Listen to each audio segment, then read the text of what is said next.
मथुरा में यमुना एक्सप्रेसवे पर नोएडा से आगरा की ओर जाने वाली सर्विस रोड पर सरकारी कृषि अनुसंधान केंद्र स्थित है। राया में स्थित इसी अनुसंधान केंद्र की झाड़ियों में एक लाल रंग का ट्रॉली बैग पड़ा था। वहां काम कर रहे मजदूरों की नजर उस ट्रॉली बैग पर पड़ी। ये क्षेत्र मथुरा जिले के राया थाने के अंतर्गत आता है। मजदूरों ने सोचा कि ये शायद किसी गाड़ी से गिर गया होगा। ये बात 18 नवंबर 2022 की सुबह 11 बजे की है। ट्रॉली बैग पड़े होने की सूचना एक मजदूर ने राया पुलिस स्टेशन को दे दी। सूचना मिलते ही थाना राय के SHO Om Hari Vajpayee police team के साथ बताए गए स्थान पर जा पहुंचे। पुलिस ने बैग को झाड़ियों से निकालकर सड़क के किनारे रख दिया। बैग में लॉक नहीं था। पुलिस ने जब बैग को खोला तो पुलिस के साथ वहां मौजूद लोग भी हैरान रह गए। बैग में 20-22 साल की एक लड़की की पॉलीथीन में लिपटी खून से लथपथ लाश थी। लाश को बैग से बाहर निकाला गया। युवती के पैर मोड़कर सीने से सटा दिए गए थे। इसके बाद उसे बैग में पैक किया गया था। कहीं खून बाहर ना निकले इसके लिए शव को सफेद रंग की बड़ी पॉलीथीन में अच्छी तरह से लपेट कर रखा गया था। पुलिस ने पॉलीथीन खोलकर युवती के पैर सीधे किए तो वे आराम से सीधे हो गए। इससे अनुमान लगाया गया कि युवती की हत्या लगभग 12 से 16 घंटे पहले ही की गई थी। गोरा रंग लंबे काले बालों वाली ये युवती सलेटी रंग की टीज और नीले सफेद रंग के फूल पत्ती वाले प्लाजो पहने थी। मृतिका की बाईं तरफ छाती और सिर पर गोली के घाव थे। संभवतः उसे गोली मारी गई थी। युवती के सिर व नाक से खून भी निकला था। उसका गला दबाने की भी आशंका लगाई गई। युवती के हाथ और पैरों में चोट के निशान थे जो उसके साथ बढ़ती गई बेरहमी की तरफ इशारा कर रहे थे। बैग में युवती की लाश मिलने की जानकारी होते ही पूरे इलाके में हड़कंप मच गया।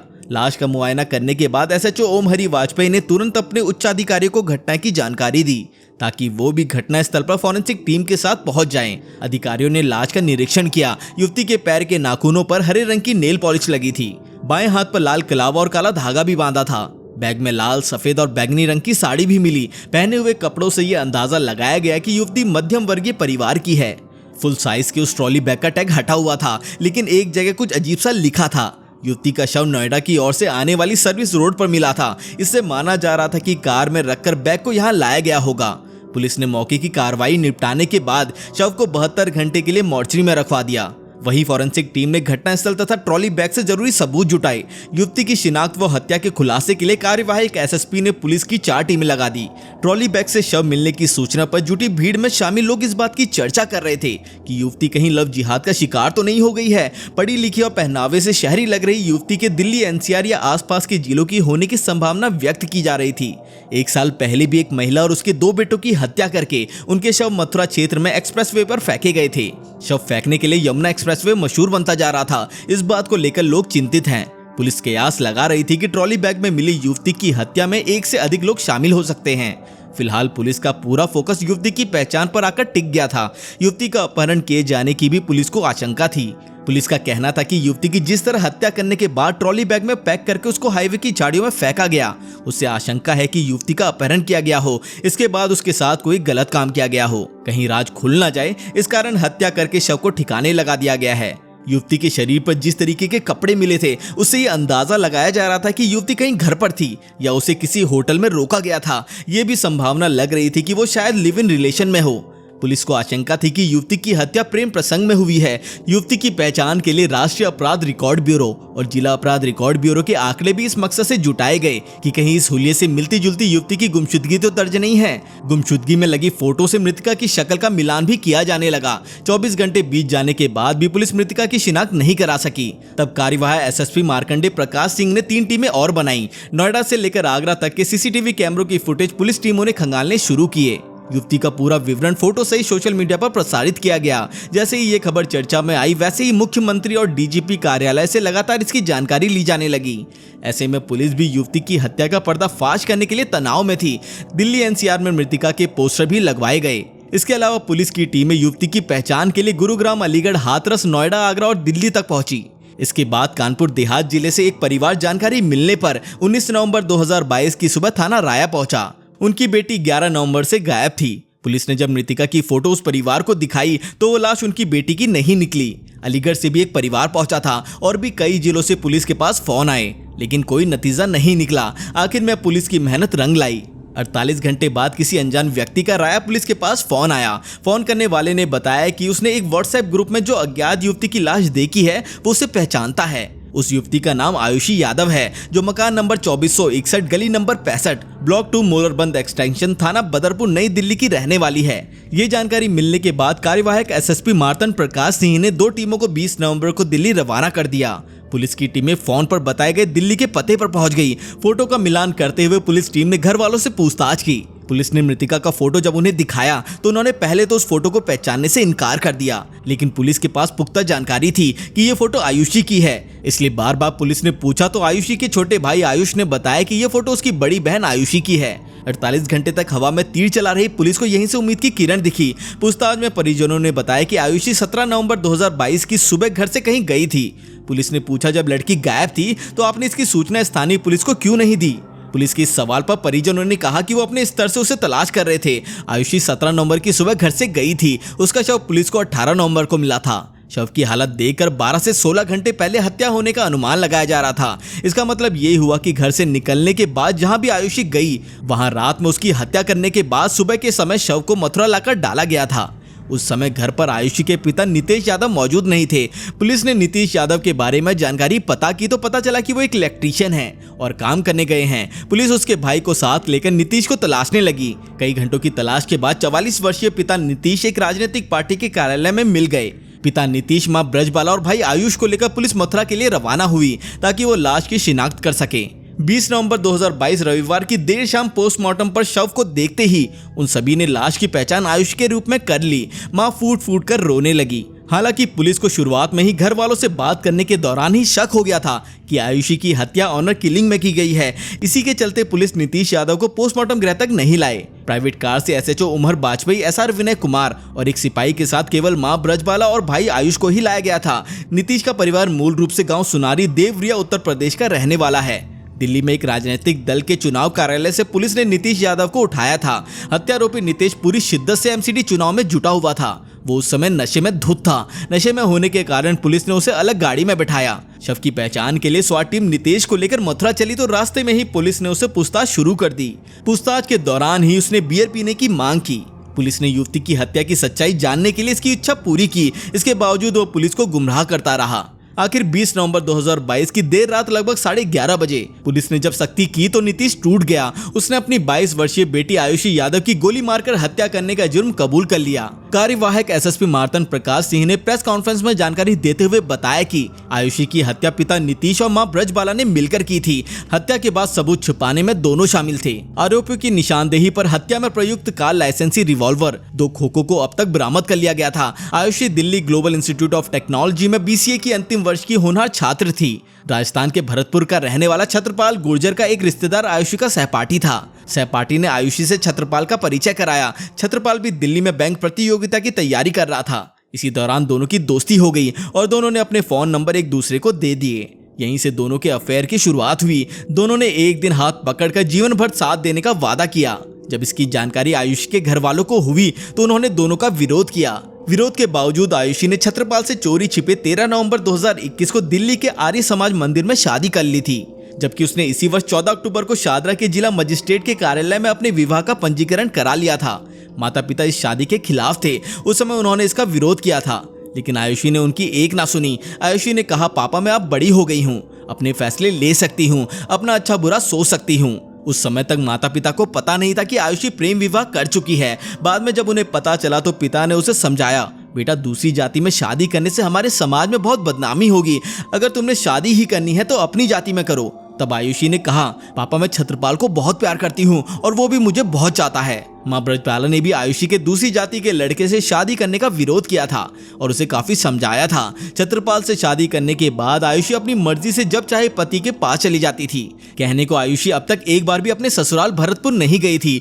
बेटी के इस तरह दूसरी जाति में शादी कर लेने और विद्रोही तेवर अपनाने से उसके माता पिता को अपने सामाजिक प्रतिष्ठा खोने की चिंता सताती थी।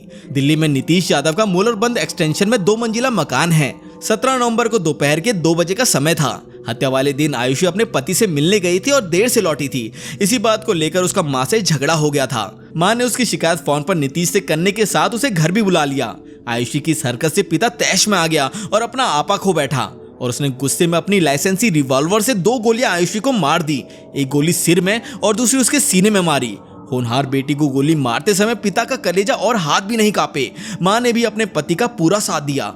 उस समय आयुषी का भाई आयुष स्कूल गया हुआ था। वो 11वीं क्लास में पढ़ता है। उसके आने से पहले ही दोनों ने खून साफ कर दिया और बाजार से पॉलिथीन खरीद कर लाए।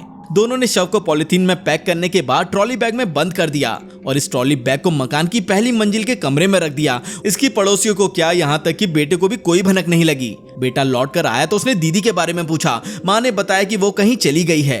बेटे आयुष के स्कूल से आने के बाद उन्होंने सब कुछ ऐसा दिखाया कि कुछ हुआ ही ना हो। उन्होंने देर रात तक बेटे के सोने का इंतजार किया। नीतीश का घर कॉर्नर का है। उसके घर में एक तरफ सीसीटीवी कैमरे लगे हैं, इसलिए उसने बेटे के सो जाने के बाद देर रात 3 बजे पीछे वाले दरवाजे से बेटे के शव का ट्रॉली बैग निकाला। घर से कुछ मीटर की दूरी पर खड़ी कार तक वो खींचकर ट्रॉली बैग को ले गया। बेटी की शव को दंपत्ति ने 11 घंटे तक घर में ही रखा। नीतीश और पत्नी ब्रजबाला ने कार में ट्रॉली बैग को रखा और घर से 150 किलोमीटर दूर मथुरा जिले के राया इलाके में फेंक दिया। ये सब घर के पास और टोल नाका के सीसीटीवी कैमरा में कैद हो गया था। 3 बजे दंपत्ति कार में हाईवे होकर निकले। कार को नीतीश चला रहा था, जबकि कार के पीछे की सीट पर पत्नी ब्रजबाला ट्रॉली बैग के साथ बैठी हुई थी। इस बीच पिता नीतीश इसी उधेड़-बुन में लगा रहा कि लाश को कहां ठिकाने लगाएं। फिर कातिल नीतीश को यमुना एक्सप्रेसवे का किनारा सूझा। उसके बाद माइलस्टोन 108 पर स्थित कृषि अनुसंधान केंद्र राया में सुबह करीब 7 बजे ट्रॉली बैग को वहां सर्विस रोड पर झाड़ियों में फेंककर दंपत्ति वापस दिल्ली लौट गए। पुलिस ने नीतीश यादव और उसकी पत्नी ब्रजबाला के खिलाफ बेटी की हत्या व साक्ष्य छुपाने के अपराध आईपीसी की धारा 302/202 के तहत मुकदमा दर्ज कर लिया। पिता नीतीश ने आयुषी के सिर और छाती में गोली मारी थी। सिर में गोली फंसी रह गई थी, जबकि छाती में लगी गोली फेफड़ों को चीरते हुए पार हो गई थी। इस बात का खुलासा पोस्टमार्टम रिपोर्ट में हुआ। आयुषी का पोस्टमार्टम 3 डॉक्टरों के पैनल ने वीडियोग्राफी के बीच किया था। सिर से बरामद गोली को सील कर दिया गया।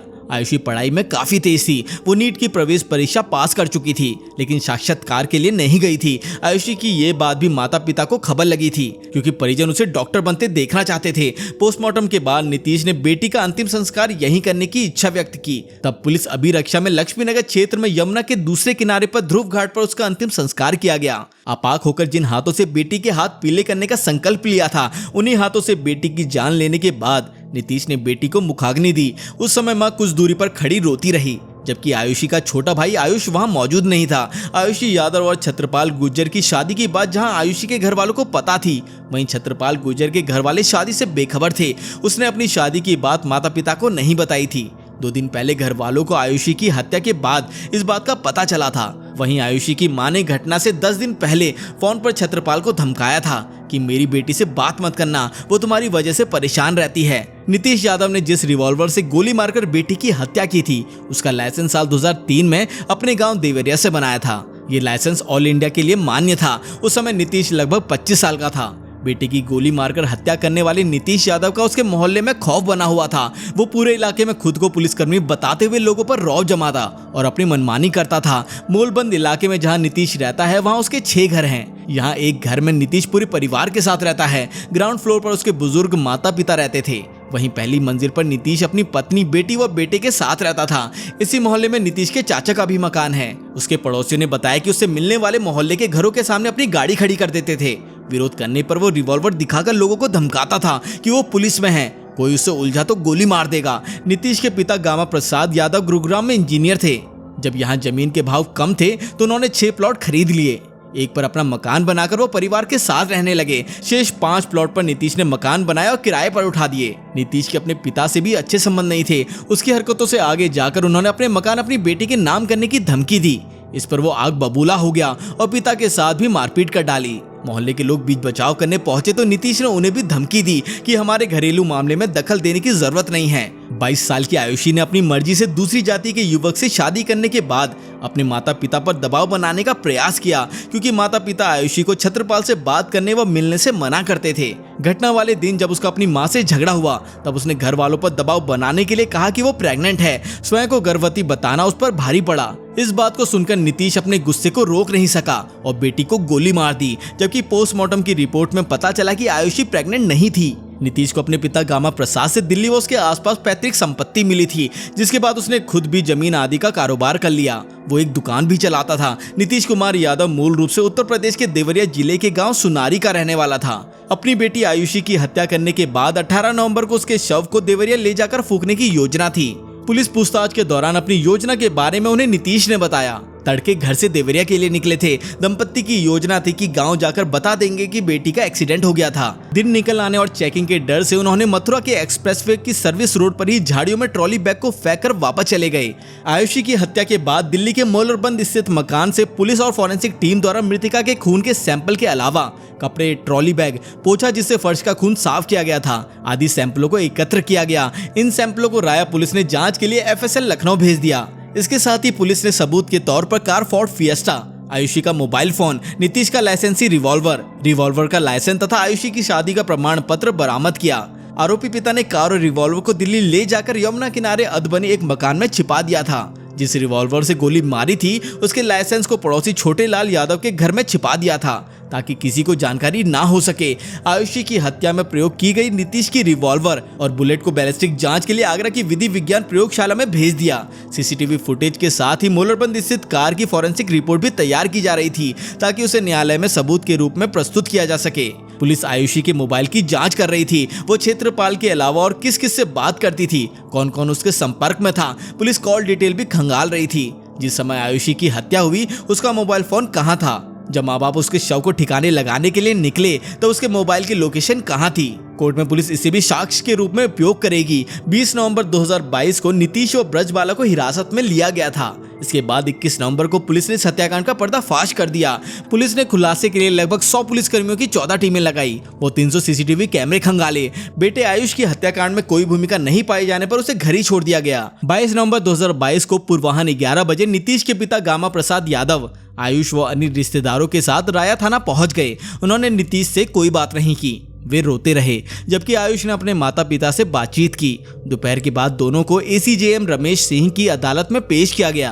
कोर्ट ने दोनों को 14 दिन की न्यायिक अभिरक्षा में भेज दिया। छत्रपाल से पूछताछ के लिए पुलिस ने मोबाइल से संपर्क किया पर उससे बात नहीं हो सकी। पुलिस का कहना है कि उससे पूछताछ के लिए बुलाया जाएगा। BCA की छात्रा आयुषी के हत्यारोपी मां और पिता को कड़ी सजा मिल सके इसके लिए राया पुलिस ने शिकंजा कसना शुरू कर दिया। हत्याकांड के 27 गवाहों को पुलिस ने केस को मजबूत बनाने के लिए तैयार कर लिया। शीघ्र ही पुलिस ने गवाहों के बयान दर्ज कर और तथ्य जुटाकर इस सनसनीखेज हत्याकांड में चार्जशीट दाखिल कर दी। बेटी आयुषी की हत्या करने वाले पिता नीतीश यादव को जेल की सलाखों के पीछे पहुंचने के बाद भी कोई बेचैनी नहीं थी। बेटी को खोने के बाद भी उसके चेहरे पर शिकन व पछतावे का कोई भाव नहीं था, न आयुषी की हत्या का कोई अफसोस था। जेल अधिकारियों ने नीतीश को मुलाहिजा बैरक में जबकि मां ब्रजबाला को महिला बंदी बैरक में रखा। तो दोस्तों आपकी इस केस पर क्या राय है हमें कमेंट करके जरूर बताएं। और अगर आपको हमारी आज की ये वीडियो पसंद आई तो इसे लाइक और हमारे चैनल को सब्सक्राइब करना बिल्कुल ना भूलें। तो मिलते हैं अगली वीडियो में।